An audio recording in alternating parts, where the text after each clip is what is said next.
think we're going. Hey there, everybody. Welcome to a special CES edition of the Android Central podcast. This is weird and crazy, and we have like cameras and lights and tech and stuff. So I'm Phil Nickinson, the editor of AndroidCentral.com, and we've got a whole bunch of people. Let's start over here with somebody. I don't think you've been on a real AC podcast in a while. Richard Devine from the UK. Maybe one or two. Yeah. Maybe one or two. It's been a little while. Andrew Martinick from Seattle. Hey, how's it going? And we all know Alex Dobie. Hey everyone. You are from, where are you from? You're from England as well. I am. Yeah. So, You don't say. so we're going to kind of blaze through everything we've seen. I mean, we've been here for 3 days now, but today is actually the first day of CES. And we've kind of probably already seen all the big stuff we're going to see in the Android space. I mean, I think so, yeah. the thing about Android now is it's everywhere, right? I mean, it's a commodity. It's on Right. everything. So we can spend the rest of the week just kind of going through all the tiny little Android things that are out there. But let's start with kind of let's just go chronologically and start with Sunday, I guess. Yeah. You saw probably the biggest. Well, I take it back. You saw it earlier, but probably the biggest thing we've seen announced this week is Samsung's new tablets, right? Yeah, so we got the Samsung Galaxy Note Pro 12.2 and 3 new Galaxy Tab Pro tablets. So 4 tablets in total.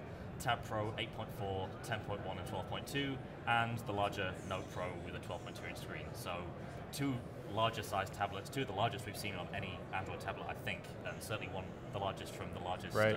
Anything that Android didn't provider. also run Windows in some weird capacity. Exactly, I think it's pretty yeah. much the largest. So we have a new Galaxy Note tablet which is actually kind of large and a little bit heavier than before, but with a very big display.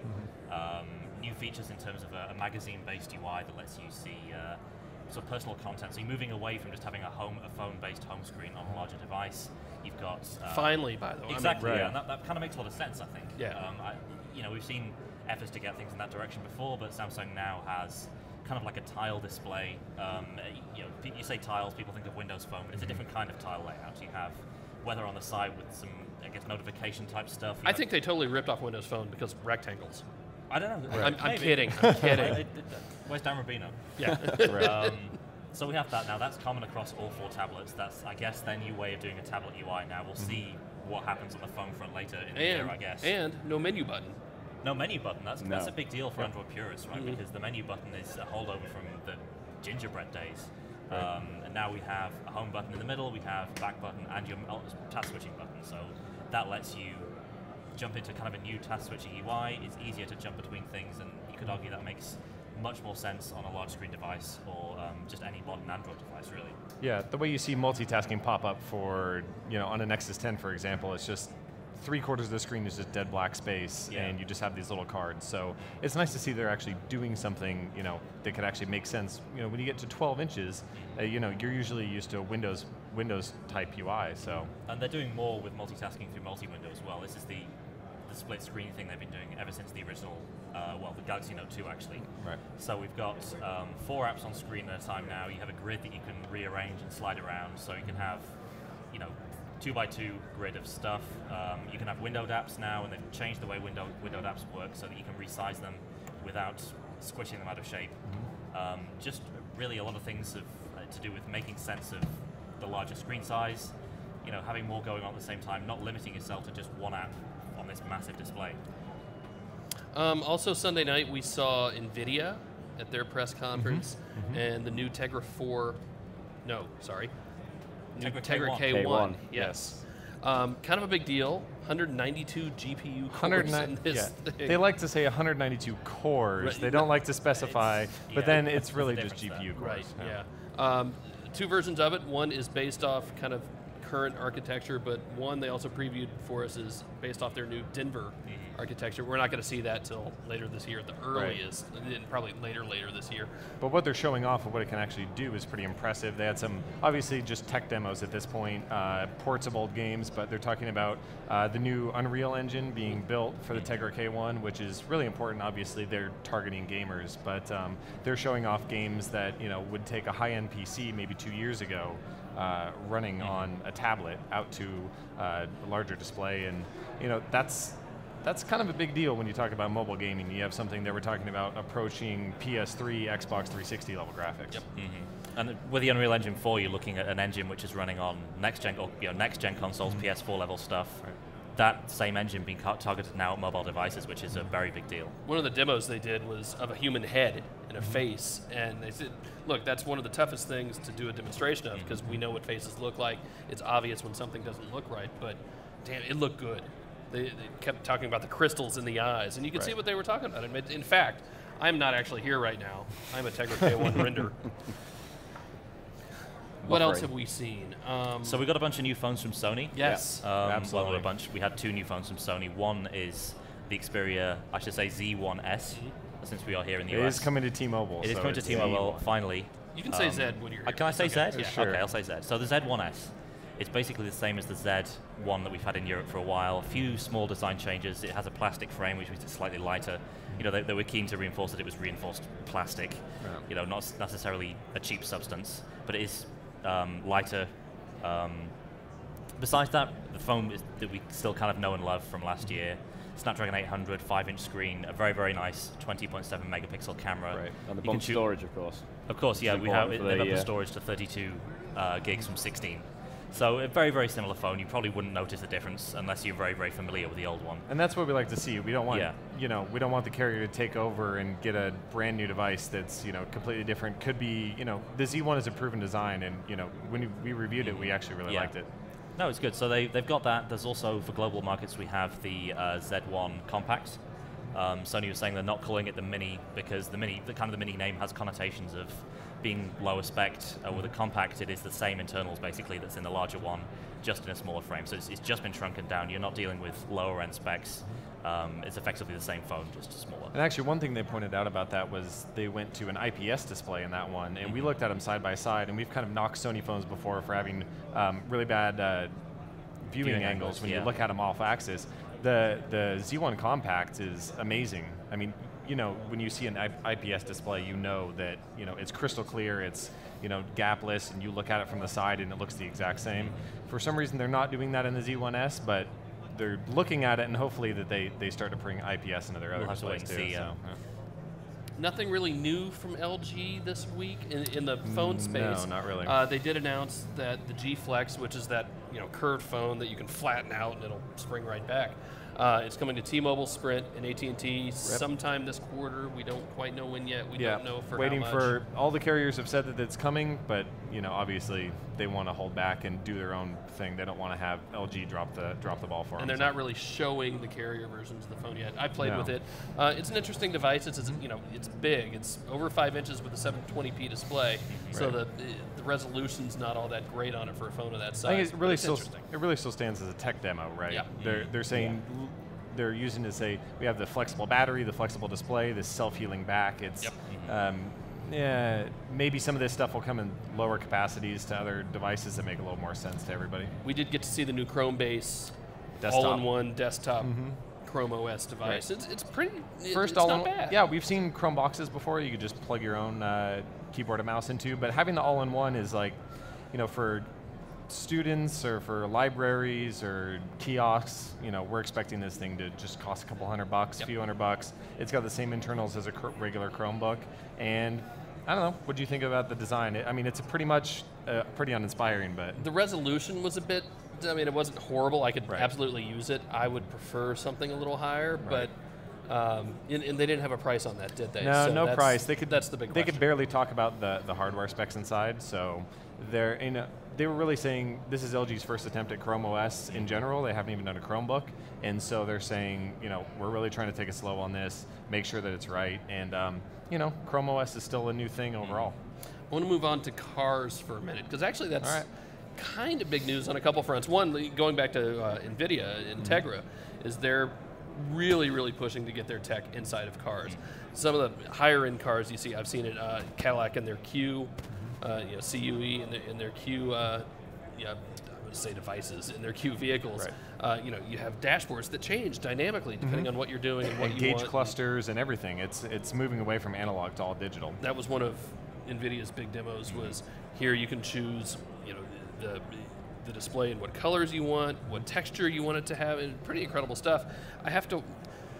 I have to wonder, I was picturing somebody sitting in their car saying, no, I don't want that, no, I don't want that, and like sitting in their car for hours trying to figure out how they want their dashboard. They talked about doing it in a showroom where Right. you would just have, configured out the door, but there's no reason why. I mean, it's just software. It could change after the fact. And of course, you could see, your showroom saying, oh, come back in for $100, we'll change your gauge cluster for you or something. But, Nvidia just wants to get their foot in the door and have their chip in the car in the first place. Right.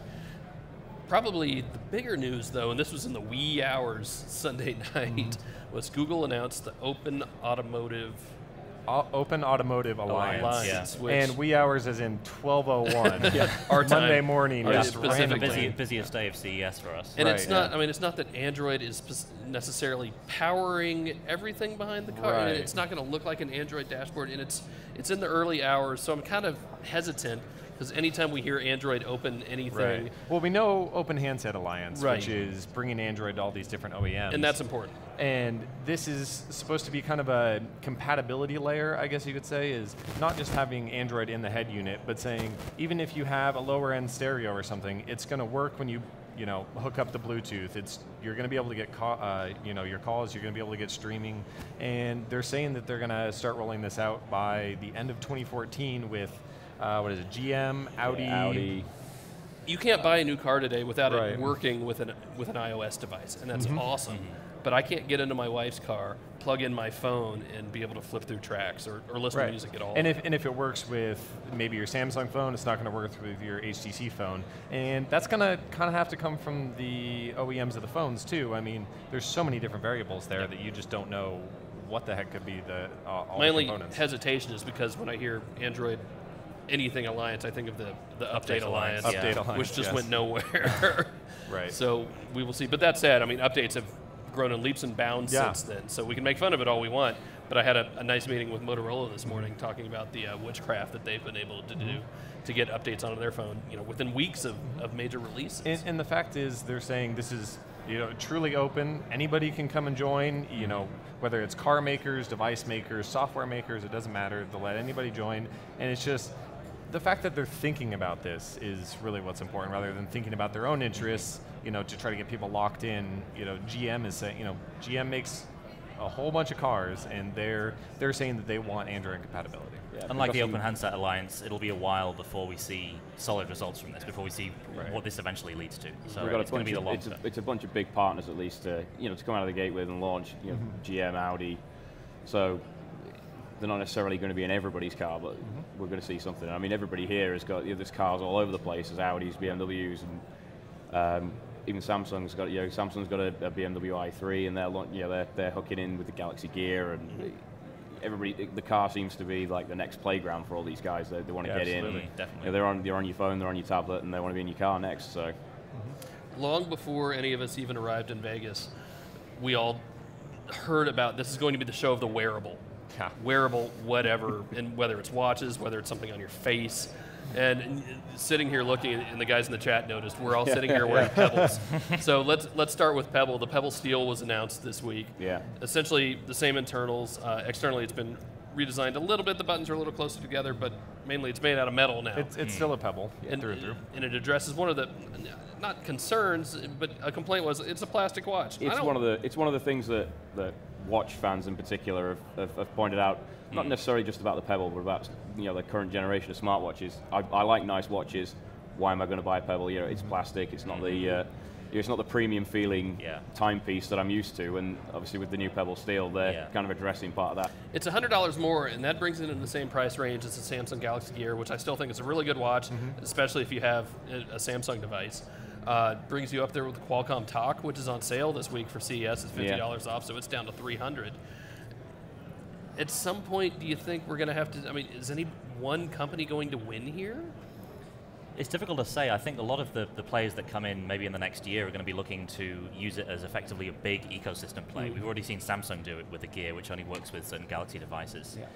You've got to imagine that when Apple brings out the iWatch, something is going to be it's going to be similar there. You're going to be able to have to use an iOS device. And that's of course where Pebble's already leaping ahead. We've got iPhone, we've got Android. They've announced their own app store. So they're building their own platform already. that's reaching more people than some of the competitive devices. So we're a weird use case in that we have to use a lot of phones. Yeah. But there are a lot of people out there who don't want to worry about what ecosystem they're on. They just want to buy a watch and they want it to work with whatever they have. Right. I'm kind of excited to see the Talk, which still isn't supposed to be like a huge consumer device, but seeing it drop down $50 at least, and you can get all these on sale from time to time too. And they were kind of pitching the Talk as other OEMs using it as a reference device, so you could see something that's a little thinner and lighter, but has, you know, with the Mirasol display. Still has a That's the Mirasol big display. deal. I mean, it's a tech demo for Mirasol, but you could see it come down to a smaller form factor like the Pebble that's not, you know, so large and ungainly, and you know, come down in price at the same time when they, you know, plan to sell, you know, a couple 100,000 of them instead of, you know, a couple thousand. I don't think I would not recommend any of those 3 major watches. And there are absolutely other ones out there. MetaWatch is showing off some higher end stuff this week, and we still need Martian to go see watches that. are out there watches here. So I mean, we're just lousy with smartwatches right now. One of the interesting ones we saw today though is from LG. Yeah. And it's, you know, it's less of a smartwatch and don't more call of it a watch kind of thing. It's more fitness oriented, kind of, but more in the not active fitness, but it's supposed to be on you all the time. You know, just like a Fitbit, where it'll track up your steps and your calories burned, and just kind of log all of that into an Android app, and then, you know, a week later, a month later, you can start setting goals. You can see your trends and see where you're moving. But then it also has another accessory. You put earbuds, Bluetooth earbuds in that measure your heart rate. So then when you are working out, it'll give you updates about your status of your workout through your ears, and then, you know, you get accurate heart rate information too. And it's, you know, that's the kind of wearable stuff that you don't really think about. You think watches, you don't think measuring your heart rate with earbuds. It's really bizarre looking. Like you look at it and you have no idea how it's going to work. And of course, Sony have also jumped into the kind of activity tracking space this week as well. Okay, they're not launching anything. We're going to hear about it at Mobile World Congress in Barcelona apparently, but they've got this little dongle they call the Core. It goes into just a wristband accessory at the moment, but they were talking about other form factors, so necklaces, literally anything. They've got a bunch of kind of fashion designer type people on board as well to make them look. They want to make it extremely modular so that it could be in anything. So you can just pop the little dongle out.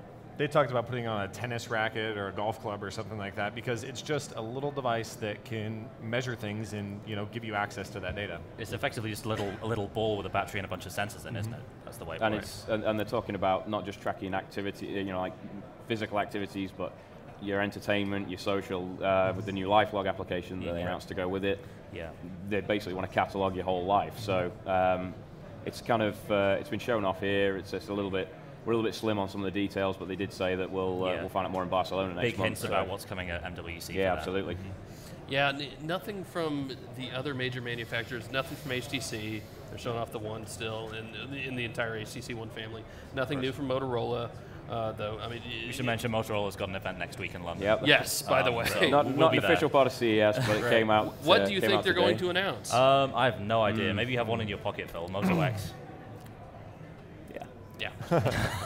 It's a bit of a giveaway. But we'll see, but it's totally the Moto X. We don't know what it is, but it might be the Moto X. Which is fantastic news for us. That's finally. really big news, finally getting it outside of North America. Yeah. No, I'm looking forward to it. What is probably the best thing you guys have seen so far here in Vegas? Outside of the sushi dinner last night. So. That was That's really pretty great. good. Yeah. Android specific or just everything? That's what we're doing. I actually was really impressed. I saw the Sony stuff for the first time, and I remember really getting a look at the Sony stuff last year when they, made more of a global rollout of the Z and the ZL, or ZL, if you like. So seeing them come back again with a good follow-up this time around, it's one of those things I've always lusted after the Sony hardware, and now that we have better access to it in the US, it just has me really excited. And the way that they talk about it, and they're talking about with this Core and some of their accessories they're doing, it actually sounds like they're really getting back to that innovation that Sony is capable of. Yeah, it's the compact, the Z1 compact for me, because I love the Z1 since we saw it at IFA in Berlin, but I just can't use a 5-inch phone. I have small hands. I like the smaller phone, and the fact that they've got that same premium high-end phone in the smaller package. It's got a great-looking screen. It's exactly the same everything else, and it's a really, really great device. I'm really happy that that it's made it outside Japan. I'm thinking Samsung's new magazine UI has been one of the more interesting things for me. Along with that, the 8.4-inch Galaxy Tab, I think it's going to be kind of interesting. We've all, I think, come to the conclusion independently that that sort of 8 to 9-inch level is where you want to be for the sweet spot for tablets. They also showed the larger ones as well. I think definitely the smaller tablets are where it's at, and of course you have high-end specs in there, and this really interesting new interface. So that was kind of interesting for me. I think for me, it's going to be the prospect of actually getting a car that plays nice with my phones. Because I'm slowly starting to look at getting a new car. Maybe next year, we'll see. I don't know. My wife's hearing this for the first time. It's like, no, not yet. But that was a big consideration for me. So the prospect of possibly getting this, and I know we're kind of early, is a big deal for me, and that's kind of big news. On Wednesday, we've got the next T-Mobile Uncarrier event, which should be fun. I don't know if John Lesure's going to get kicked out of his own event, or if Ralph De La Vega is going to crash it, or Randall Stevenson, or what. As long as he's not got Michael Bay on stage with him, should be fine. Maybe Michael Bay will show up and talk for 2 hours straight. I don't know. That was, by the way, if you hadn't seen it, I don't know how. The total freak out at Samsung's event. Whatever. It's not a huge deal for I think this conference for the show. But you see crazy stuff every year. But exactly. So I think that's going to do it for this. We've still got a few more days here in Vegas. We're going to go see what we can find. I think the big stuff is probably behind us. We're going to go see what fun stuff we can find now. Yep. Absolutely. So Richard, Andrew, Alex, all you guys, thank you, and we'll see you next time. Thanks for watching, guys. Thank you. Thank you.